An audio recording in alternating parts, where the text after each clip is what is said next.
자, 우리 한번 옆에 분들하고 서로 인사하시겠습니다. 주 안에서 사랑하고 감사하고 축복합니다. 주 안에서 사랑하고 감사하고 축복합니다. 사회적으로 큰 무리를 일으키는 어처구니 없는 사건들이 있습니다. 이런 사건들을 보면은 그 사건의 무리를 일으킨 그 가해자가 처음에는 피해자였다는 사실을 알게 되죠.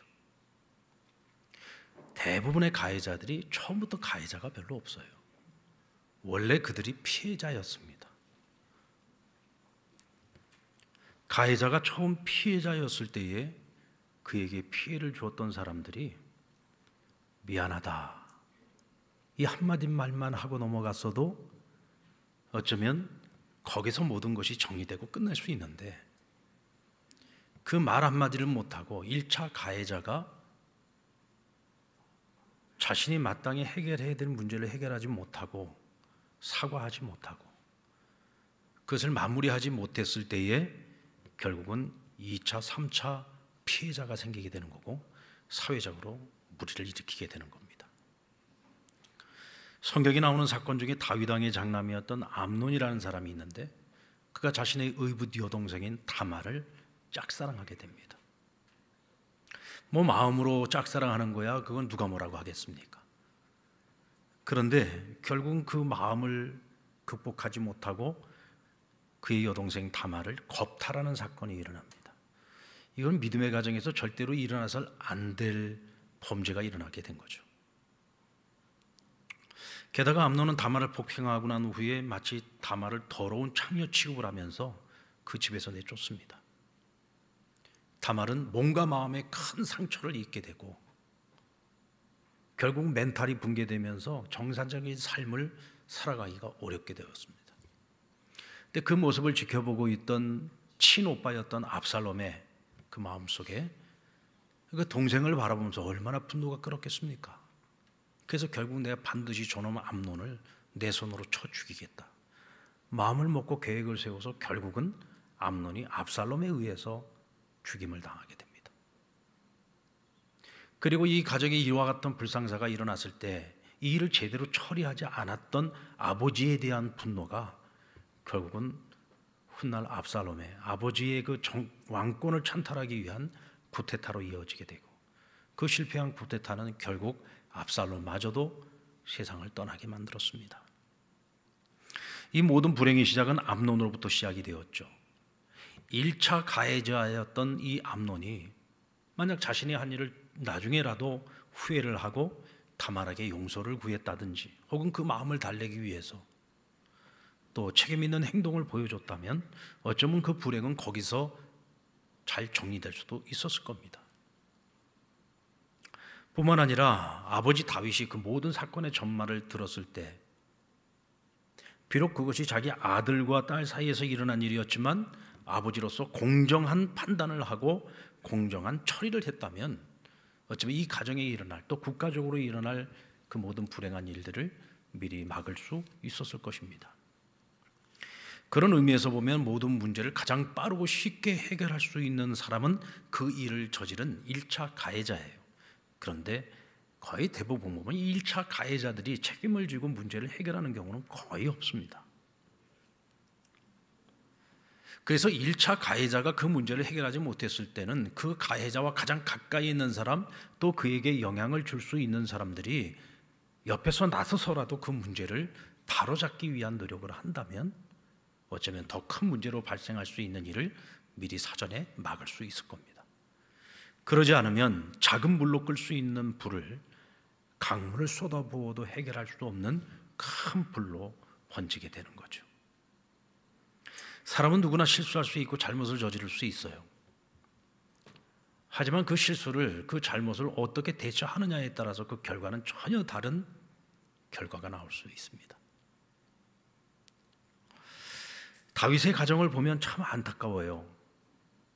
믿음의 사람으로서 아버지 다윗의 이 처신은 너무나도 불합리했습니다. 여러분들, 다윗 역시 죄가 많은 사람이에요. 허물이 많은 사람입니다. 우리가 잘 알지 않습니까? 그는 믿음의 사람이었고 믿음의 용사였고 하나님께서 이스라엘 역대 모든 왕들 중에서 가장 사랑했던 왕들입니다.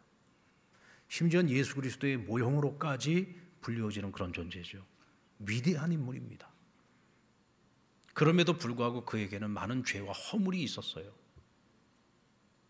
그러나 그가 끝까지 하나님 앞에서 존귀하게 쓰임받을 수 있었던 것은 죄와 허물이 있을 때에 그것을 덮고 지나가려고 하지 않았다는 거죠. 하나님 앞에서 철저하게 통회 자복하고 잘못된 것을 바로잡기 위해서 노력했습니다. 그러기에 죄와 허물이 있음에도 불구하고 그는 위대한 인물이 될 수 있었던 거예요. 그렇다면 그것을 자기 가정에도 그대로 적용을 했어야 했죠. 자기 자녀들에게도 그대로 적용을 했어야 됩니다. 사람은 누구나 실수할 수 있습니다. 죄를 지을 수 있습니다. 그러나 그것을 어떻게 처리할 것인가? 어떻게 그것을 대처해 나갈 것인가? 하나님 앞에 철저한 회개, 사람에 대한 진정한 회개를 통해서 그 문제를 해결하고 넘어갈 수 있도록 그들을 가르쳤어야 하지요. 일이 벌어지고 난 이후에도 공정하게 판단하고 공정하게 처리를 했었다고 한다면 이 가정에 더 이상의 불행을 만들지 않을 수 있었다는 겁니다. 다윗은 하나님을 경외하는 빛의 사람이었습니다. 하지만 그가 그 빛의 역할을 가정 안에서 제대로 감당하지 못했을 때 그의 가정과 국가 안에 더 큰 불행을 가져오게 된 겁니다.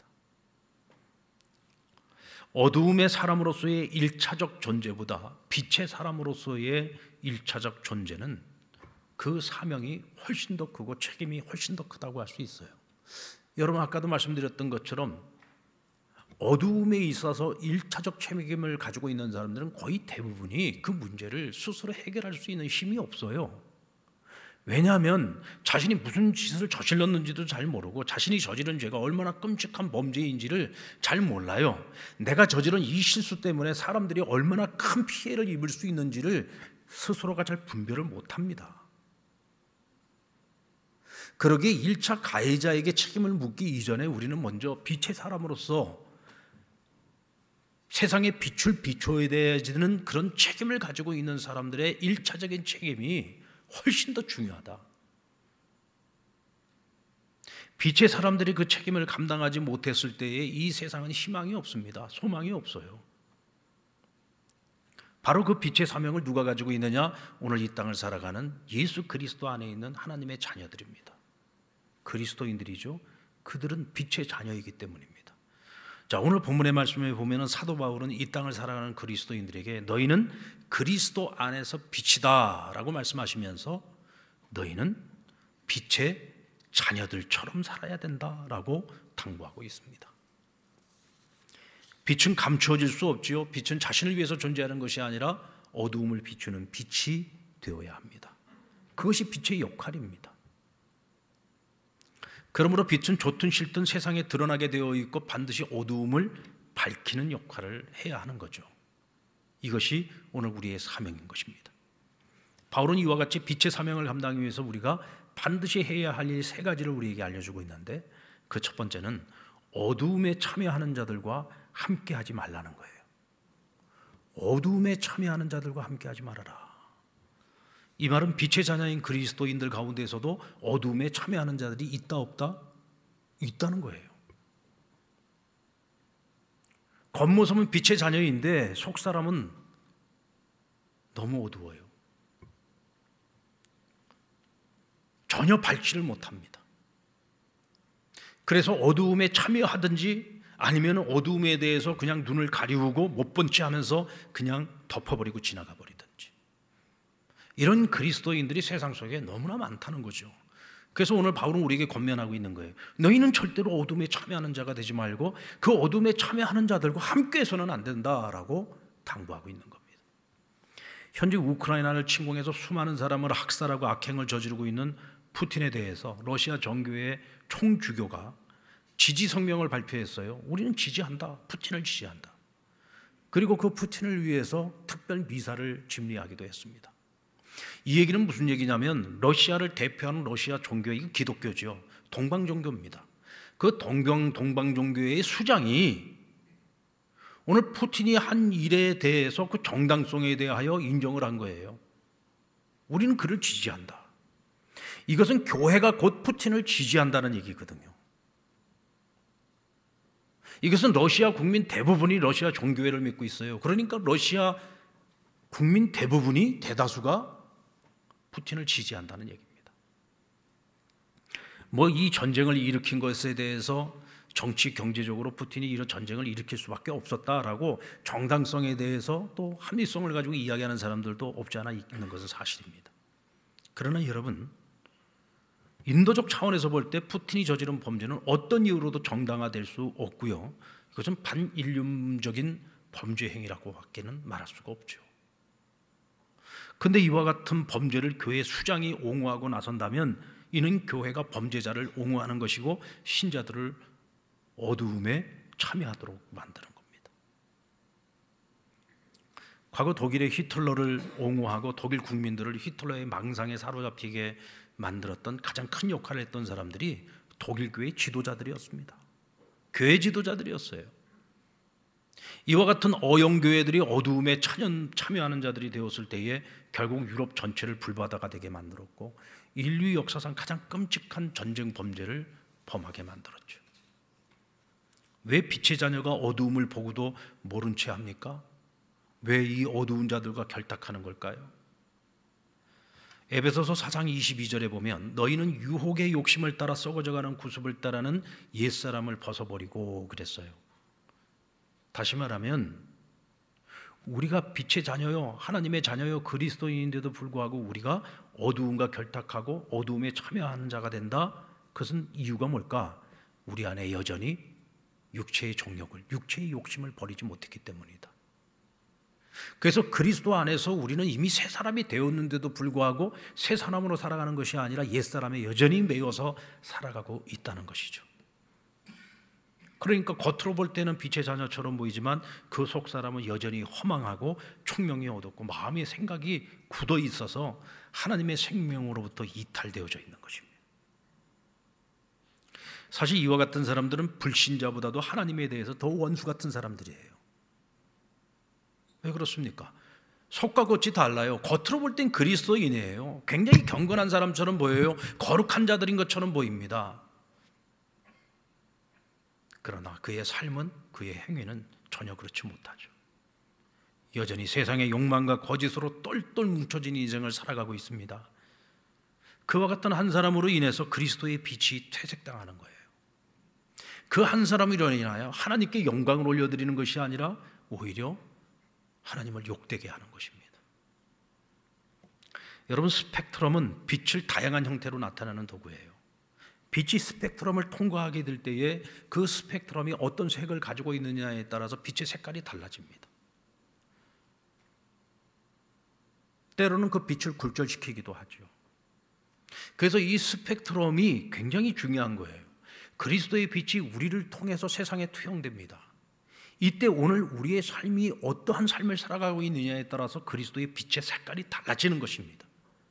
그런데 문제는 오늘 우리가 빛으로서의 역할을 감당하지 못하고 어둠에 참여하는 자로 살아가게 되면 우리를 통해서 비춰지는 예수 그리스도의 빛이 왜곡당한다는 거예요. 왜곡당합니다. 그래서 세상 사람들이 우리 믿는 자들의 행위를 보면서 하나님을 조롱하고 멸시하게 되는 거죠. 하나님께 영광을 돌려야 되는 우리의 삶이 오히려 하나님의 이름을 먹칠하는 일이 발생하게 되는 겁니다. 자, 그렇다면 어두움에 대하여 우리 그리스도인들은 빛으로서 어떤 역할을 해야 되느냐? 11절 말씀 우리 같이 한번 읽어봅시다. 시작. 너희 열매 없는 어둠의 일에 참여하지 말고 도리어 책망하라. 너희가 어두움에 참여하지 않으려면 어떻게 된다? 책망하라는 거예요. 책망하라. 무엇을? 어두움에 대하여 책망하라는 것입니다. 세상에 어두움이 있다면 그 세상의 어두움을 그냥 덮고 지나가지 말고 세상의 어두움에 대하여 책망을 하고 내 안에 어두움이 있다면 내 안에 있는 그 어두움에 대하여 책망하라는 거예요. 이 책망하라는 말은 다른 말로 바꿔서 말하면 드러내라는 것입니다.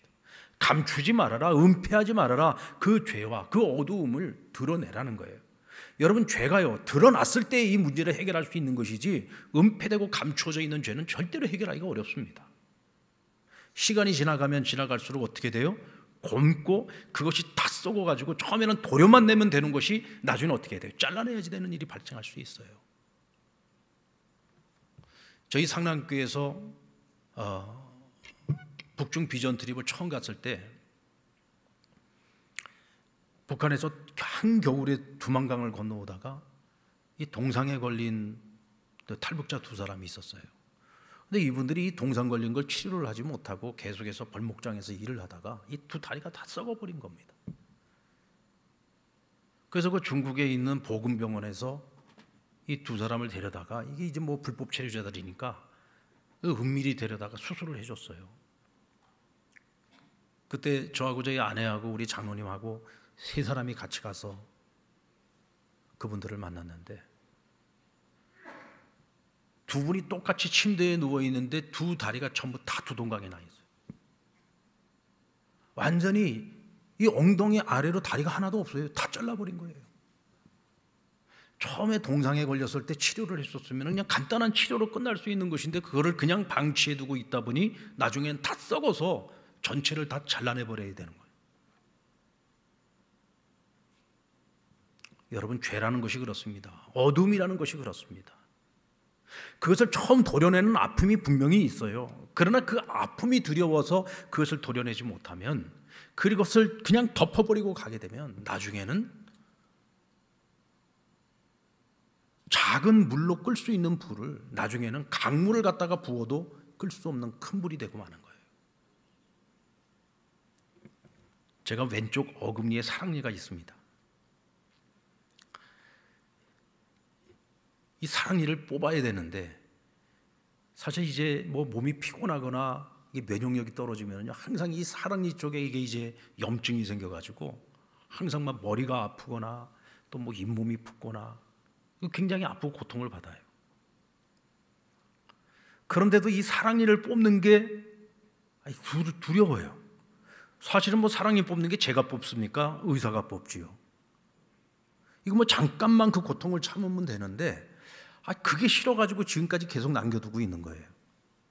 근데 의사 선생님이 그러더라고요. 목사님, 이제는 뽑아야 됩니다. 그거 그냥 놔버려두면 옆에 있는 이가 다 손상을 받아가지고 나중에는 옆에 있는 이까지 다 같이 고쳐야 됩니다. 그 말이 맞는 말이죠. 잠깐 뽑아내는 고통은 있지만, 그러나 그 고통을 참아내면 건강한 치아를 가지고 살아갈 수 있는데, 그 잠깐의 고통이 싫어서 그것을 그냥 피해가게 되면 나중에는 옆에 있는 다른 치아까지 다 어려움을 겪게 되는 거죠. 죄가 그렇고 어둠이 그런 겁니다. 드러내는 고통은 순간이에요. 그 순간을 피하고 싶어서 놔두면은 나중에는 전체를 잘라내야 되는 아픔을 겪을 수 있다는 겁니다. 여러분, 악한 일은 두 종류가 있어요. 겉으로 드러난 악이 있고 은폐된 악이 있습니다. 겉으로 드러난 악은요, 오히려 우리가 분별하기가 쉬워요. 그건 누가 봐도 그건 악한 거거든요. 그러니까 그건 내가 피하면 되는 거고 거절하면 되는 겁니다. 그러나 은폐되어져 있던 암은요, 우리도 모르는 사이에 우리 안에서 다 곪고 나중에는 곪은 것이 터져버립니다. 그때에는 치료로서 끝나는 것이 아니라 절단을 해야 되는 겁니다. 제가 어릴 적에요, 어머니가 아끼시는 도자기가 하나 있었는데 그걸 제가 놀다가 박살을 내버렸어요. 어린 마음에 이제 난 죽었다. 그게 겁이 나는 거예요. 그래서 옆집에 살고 있는 사촌 형이 있었는데, 중학교 다니는 형님이었는데, 제가 그 형님한테 SOS를 보냈어요. 날 좀 도와달라. 그랬더니 이 형님이 본드를 가지고 와가지고 저하고 둘이서 그걸 이제 짜맞추기를 해가지고 이 도자기를 갖다가 그대로 원래 모양대로 그대로 본드로 붙인 거예요. 그게 멀리서 보면은 그럴듯해요. 멀리서 보면은 잘 몰라요. 자세히 안 보면. 그걸 딱 이제 본드로 붙여가지고 위에다가 다 원래 있던 자리에다 올려놓은 거예요. 여러분, 제가 들켰을까요? 안 들켰을까요? 한 달 동안 안 들켰어요. 한 달 동안을. 한 달 동안은 안 들켰는데 한 달 만에 결국은 어머니가 청소를 하다가 딱 가까이서 보니까 이게 이상한 거라. 그 보니까 이게 본드로 붙여놓은 거예요. 뭐 당연히 누가 깨트렸을까 우리 어머니가 당장 알았겠죠. 제가 그날 우리 어머니한테 죽었을까요? 살았을까요? 여러분, 세상에 뭐 도자기 깨트렸다고 그 뭐 비싼 도자기도 아닌데 그거 깨트렸다고 아들 죽일 부모가 어디 있습니까? 그러나 어린 마음에 어머니한테 혼나는 게 너무 무서워가지고 그 한 달 동안을요, 그 본드로 붙여놓은 도자기를 볼 때마다 제가 얼마나 피가 마르는 고통을 겪었는지 모릅니다. 저게 언제 들통날까? 언제 들통날까? 근데 막상 들통나고 보니까 저희 어머니가 저를 별로 혼나지 않더라고요. 뭐라 그랬냐면, 야, 참 기가 막히게도 붙여놨다. 그리고는 그냥 묵고 지나가셨어요. 그리고 나니까 제가 너무 후회가 되는 거야. 진작에 그냥 깨졌을 때 한번 혼나고 말걸. 그걸 갖다가 은폐하고 감추놓느라고 얼마나 제 마음이 타들어갔겠습니까? 그때 그 중학생 형이, 야, 이거 붙인다고 해결되냐? 어머니한테 이실직고 해라, 이러고 얘기했더라면 내가 한 달 동안 고민하지 않았을 텐데. 하기야뭐 나나 그놈이나 뭐 똑같은 애들이니까 같이 그걸 그 짓을 한 거죠. 여러분, 죄와 어둠이라는 것이 그렇습니다. 감추면 편할 것 같고 감추면 다행일 것 같지만 절대로 그렇지 않아요. 여러분, 교회의 가장 중요한 역할 중에 하나가 뭐냐면 죄를 드러내는 것입니다. 설교 시간에 우리가 말씀을 들을 때 내 죄가 드러나는 은혜를 경험할 때가 있어요. 아, 난 이게 죄인 줄 몰랐는데 이것이 죄였구나. 나는 이미 잊고 있었는데 내 안에 그와 같은 죄가 내 안에 여전히 남아 있었구나. 하나님께서 내 마음에 말씀을 통해서 내 심장과 내 영혼과 내 골수를 찌르는 사건들이 일어날 때가 있어요. 그게 은혜의 사건이죠. 이것은 하나님 내게 회개하라고 주시는 은혜입니다. 이 기회를 놓치지 말고 지금 회개해라. 그리고 너가 서 있는 그 자리에서 돌이켜라 하고 하나님 우리에게 기회를 주시는 거예요.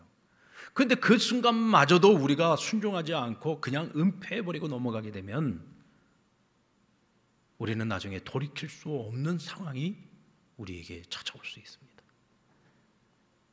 그것이 여러분 우리 개인이 되었던, 우리 가정의 문제가 되었던, 우리 공동체의 문제가 되었던, 오늘 우리 사회의 문제가 되었던, 여러분, 죄는 반드시 드러나야 돼요. 감춰있는 죄가 결국은 세상을 부패하게 만드는 거예요. 우리 가정을 부패하게 만들고 우리 자신을 부패하게 만드는 거예요. 결국 빛이 어두움을 은폐하고 어두움과 결탁하지 않으려면 빛의 자녀들은 하나님이 무엇을 기뻐하시는지를 고민해야 돼요. 하나님 무엇을 기뻐하시는가? 그래야 우리가 빛 가운데에서 벗어난 인생을 살아가지 않을 수 있어요. 하나님 무엇을 기뻐하실까요? 9절 말씀을 볼까요? 9절 말씀 시작. 빛의 열매는 모든 착함과 의로움과 진실함에 있느니라. 빛의 열매가 뭐냐? 모든 착함, 의로움, 진실함이라 그랬어요. 이 세 가지는요, 우리 빛의 자녀인 하나님의 사람들, 그리스도인들이 절대로 잃어버려서는 안 되는 것들입니다. 여러분, 우리 그리스도인은 착하게 살아야 됩니다. 우리 예수 믿는 사람이 못되게 살면 안 돼요. 나쁜 사람이 되면 안 됩니다. 우리 예수 믿는 사람은 누가 봐도 참 저 사람은 착하다는 소리를 들어야 됩니다. 예수 믿는 우리는 누구보다도 의로운 삶을 살아야 돼요. 정직하고 진실한 삶을 살아야 됩니다. 우리가 만약 이것을 잃어버리게 되면 우리는 빛을 잃어버리는 거예요. 또 예수 그리스도의 빛을 우리가 왜곡시키는 겁니다. 며칠 전에 어느 모임에서 이 지역교회에서 존경받는 원로 목사님 한 분이 말씀을 전해주셨는데, 설교 제목이 이 사람은 이 사람이라는 제목이었어요. 본문의 말씀은 가룟 유다가 스스로 자결을 하지 않습니까? 배창자가 터져 죽어요. 그 이후에 예수님 제자들이 마가의 다락방에 함께 모여서 성령이 임하시기를 기도하고 있는데 하나님께서 베드로의 마음에 감동을 주셔서 베드로가 그 자리에 함께 모여있는 사람들에게 이와 같이 선언을 합니다. 가룟 유다는 우리와 같은 예수님의 제자였고 동료였다. 그러나 그가 예수님을 배신하고 그가 죄를 범함으로 우리 곁을 떠나 스스로 목숨을 끊었다. 그러므로 이제 그를 대신할 제자를 세워야 되고 사도를 세워야 되겠는데, 주님과 함께 했던 우리 무리들 가운데 한 사람을 택하여 그를 제자로 삼자. 이때 그 말씀 중에 보면은 가룟 유다에 대하여 그는 이 사람이라는 표현을 쓰고 있어요. 우리의 동료였던 가룟 유다라는 표현을 쓰지 않습니다. 예수님의 제자였던 가룟 유다라는 표현을 쓰지 않고 이 사람이라는 표현을 쓰고 있어요. 이 말씀을 전하시면서 이 원로 목사님이 그 자리에 있던 목사님들, 장로님들에게 이런 당부를 했습니다. 목사님들, 장로님들, 절대로 목사님들, 장로님들은 이 사람, 이 인간이라는 소리를 들으면 안 됩니다. 언제까지나 존경받는 목사님, 존경받는 장로님들이 되셔야 됩니다. 어찌 이것이 목사, 장로의 문제겠습니까? 집사가 됐든 권사가 됐든 우리 그리스도 안에 있는 모든 성도들은 빛의 자녀들이잖아요. 우리는 성도로서 불리움을 받아야지, 거룩한 무리로 불리움을 받아야지, 빛의 자녀로서 불러져야지, 이 사람, 저 사람, 이 인간, 저 인간, 그 인간, 이런 소리를 들으면 안 됩니다. 그 순간에 우리는 빛의 사람으로서의 1차적 존재로서의 존재감을 잃어버리는 겁니다. 더 이상 영향력이 없는 거죠. 우리는 항상 그것을 기억하고 살아야 됩니다. 저는 그날 말씀을 들으면서요, 정말 제 마음속에 큰 충격으로 다가왔습니다. 아, 그래, 이창겸 목사가 그 인간이 될 수도 있겠구나. 내가 깨어있지 않으면, 내가 빛 가운데서 살아가지 않으면,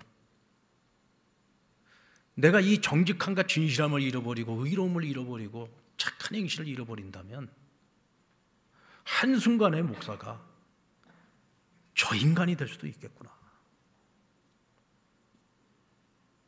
여러분, 우리가 절대로 그런 존재가 되어서는 안 되지 않습니까? 우리는 절대로 그런 존재가 되면 안 됩니다. 빛이 빛을 잃어버리는 그 순간에는 아무것도 아닌 겁니다. 빛은 빛을 가지고 있을 때, 빛을 발하고 있을 때 존재감이 있는 것이고 가치가 있는 것이고 의미가 있는 것입니다. 오늘 우리의 삶은 어떻습니까? 지금 예수의 빛이 우리를 통해서 지금 비춰지고 있습니까? 오늘 우리의 착한 행실을 통해서 하나님 영광 받고 있습니까? 혹은 우리의 나쁜 행실 때문에, 우리의 잘못된 행실 때문에, 아유, 저 예수 믿는 저 인간 때문에 내가, 혹시 우리가 그렇게 하나님의 이름을 더럽히고 있지는 않습니까? 깊이 고민해 봐야 됩니다. 여러분들, 소돔과 고모라가 왜 망했습니까? 의인 10명이 없어서 소돔과 고모라가 망했습니다. 그런데 엄밀한 의미에서 보면 의인 10사람이 없어서가 아니라 의인이 한 명도 없어서 소돔과 고모라는 멸망한 겁니다. 소돔과 고모라라고 해서 그곳에 빛의 자녀로서 살아가야 되는 사람이 없었던 게 아닙니다. 롯과 그의 가족은 오랜 세월 동안 아브라함과 함께하면서 여호와께 제사를 드렸던 사람들이에요. 여호와 하나님을 믿는 사람들이었습니다. 그들이 그 성으로 들어가는 그 순간서부터 그들에게는 빛의 자녀로 살아가야 되는 사명이 그들에게 있었던 거죠. 그런데 그들은 어두움을 보고도 그냥 못 본 척 덮고 살았습니다. 그 성에서 전혀 빛으로서의 역할을 하지 못했던 거예요. 한마디로 말해서 소돔성에서도 역시 그들조차도 뭐예요? 빛의 자녀로 불려지는 것이 아니라 저 사람, 아유, 저 인간, 그렇게 살았던 겁니다. 그러니 그들이 살고 있는 그 성이 전혀 희망이 없고 구원의 여망이 없었던 거죠. 결국은 그렇게 망하고 말았던 겁니다. 오늘 우리가 살아가고 있는 이 세상 한복판에서 하나님은 우리에게 빛의 자녀라고 하는 직분을 주셨고 오늘도 빛의 자녀처럼 살라고 말씀하고 있습니다. 여러분, 어떤 경우에도 그 사람, 그 인간이 되지 말고 언제까지나 성도로 빛의 자녀로서 살아가는 저와 여러분 되기를 바랍니다. 우리가 깨어 있을 때, 우리가 빛을 발할 때 세상은 희망이 있습니다. 1차 가해자들에게 무슨 희망이 있겠습니까? 과연 그들이 얼마만큼 변할 수 있겠습니까? 빛의 자녀로서의 1차적 존재인 저와 여러분이 세상 속에서 그 사명을 감당할 때 분명 세상은 희망이 있을 겁니다. 오늘 그와 같은 사명을 감당할 수 있는 저와 여러분이 될 수 있기를 주의 이름으로 축원합니다.